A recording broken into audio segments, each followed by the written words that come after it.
नमस्कार। भारतीय किसानों के लिए एक महत्वपूर्ण खबर है। जो किसान डेयरी के क्षेत्र से जुड़े हुए हैं उनके लिए यह एक महत्वपूर्ण खबर है, क्योंकि अमेरिका की नज़र भारत के डेयरी मार्केट पर पड़ चुकी है और वो चाह रहा है कि भारत सरकार के द्वारा डेयरी का मार्केट अमेरिका के लिए खोला जाए। तो क्या है मामला, आइए समझते हैं इन सब चीजों को। भारत के कृषि और डेयरी क्षेत्र पर अमेरिका की नजर है, क्योंकि यह उसके लिए निर्यात का बहुत बड़ा दरवाजा खोल सकता है। लेकिन डेयरी के क्षेत्र को अमेरिका के लिए खोलना डेयरी उद्योग और उत्पादकों के लिए खतरे से खाली नहीं है। राष्ट्रपति के द्वारा दुनिया भर के देशों में टैरिफ जंग छेड़े जाने के बाद भारत के साथ भी अमेरिका की नए सिरे से व्यापार वार्ता चल रही है और इसके 5 दौर लगभग पूरे हो चुके हैं। यह वार्ता कृषि और डेयरी के क्षेत्र पर जाके अटक गई है। भारत के लिए डेयरी का उद्योग कितना महत्वपूर्ण है, अमेरिका के डील से भारत के किसान किस तरह से प्रभावित हो सकते हैं, चलिए इन सब चीजों को समझने का प्रयास करते हैं। भारतीय अर्थव्यवस्था में डेयरी क्षेत्र का महत्वपूर्ण योगदान है। वर्तमान समय में कृषि क्षेत्र का सबसे बड़ा स्थान डेयरी क्षेत्र में देखा जाता है, डेयरी क्षेत्र को देखा जाता है। राष्ट्रीय अर्थव्यवस्था में इस क्षेत्र का लगभग 5% योगदान है।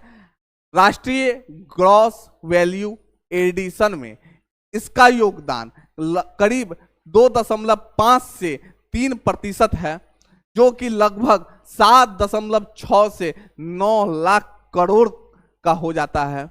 और प्रत्यक्ष रूप से भारत में लगभग 8 करोड़ लोग डेयरी के क्षेत्र से जुड़े हुए हैं। भारत दुनिया का सबसे बड़ा उत्पादक देश है। 1998 से भारत दुनिया का नंबर 1 देश बना हुआ है। चलिए समझते हैं कि 1998 से पूर्व ऐसा क्या हुआ जो भारत विश्व में सबसे ज्यादा दूध उत्पादन करने वाला देश बन चुका है। 1970 के दशक में श्वेत क्रांति भारत में लाया गया और श्वेत क्रांति आने के बाद भारत में दूध उत्पादन प्रति वर्ष बढ़ता चला गया और आज के समय में पूरे विश्व में दूध उत्पादन का 25% अकेला भारत दूध उत्पादन करता है। भारत और अमेरिका के बीच व्यापार वार्ता चल रहा है। डेयरी एवं कृषि क्षेत्र अभी भी पेचीदा मुद्दा बना हुआ है। अमेरिका लगातार कृषि और डेयरी प्रोजेक्ट के लिए भारतीय बाजार खोले जाने की मांग कर रहा है, लेकिन भारत डेयरी के क्षेत्र को अमेरिका के लिए खोलने से हिचकिचा रहा है। क्या कारण है, चलिए समझते हैं। हाल ही में SBI की एक रिपोर्ट आई और उसमें कहा गया है कि भारतीय डेयरी उद्योग अमेरिका के लिए खोलने से भारत में दूध की कीमत 15% तक गिर जाएगी और डेयरी किसान को 1.03 लाख करोड़ का नुकसान उठाना पड़ सकता है। पहला कारण तो ये है।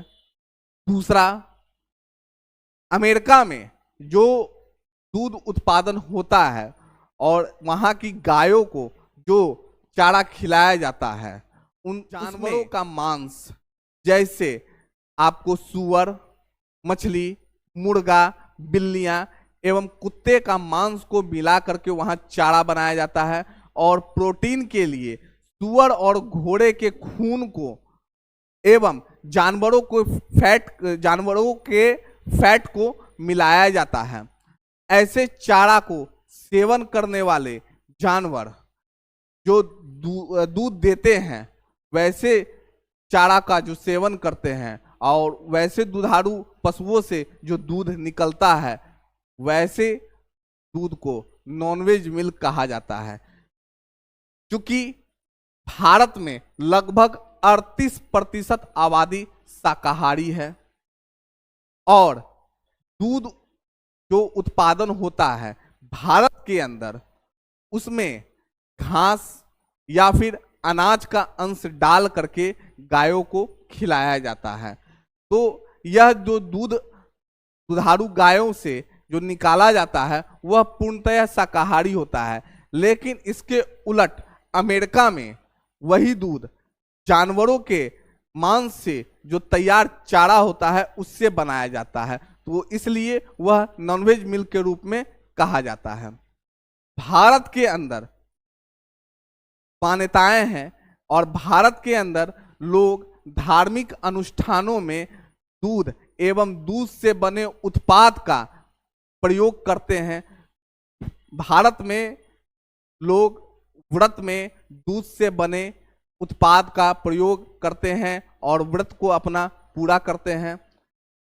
इन सब चीजों को देखते हुए भारत सरकार अमेरिका के लिए डेयरी के क्षेत्र में दरवाजा खोलने से हिचकिचा रही है, क्योंकि भारत में लगभग 80% आबादी ऐसी है जो दूध का प्रयोग धार्मिक अनुष्ठानों में करती है। और यदि उनको इन सब चीजों के बारे में पता चल जाए कि हम जिस दूध का प्रयोग अपने धार्मिक अनुष्ठानों में कर रहे हैं वो गाय का चारा जानवरों के मांस से तैयार किया जाता है, तो यह एक राजनीतिक मुद्दा बन सकता है। इन सब चीजों के कारण भारत में अमेरिका के लिए डेयरी का क्षेत्र में दरवाजा खोलना मुश्किल लग रहा है। धन्यवाद।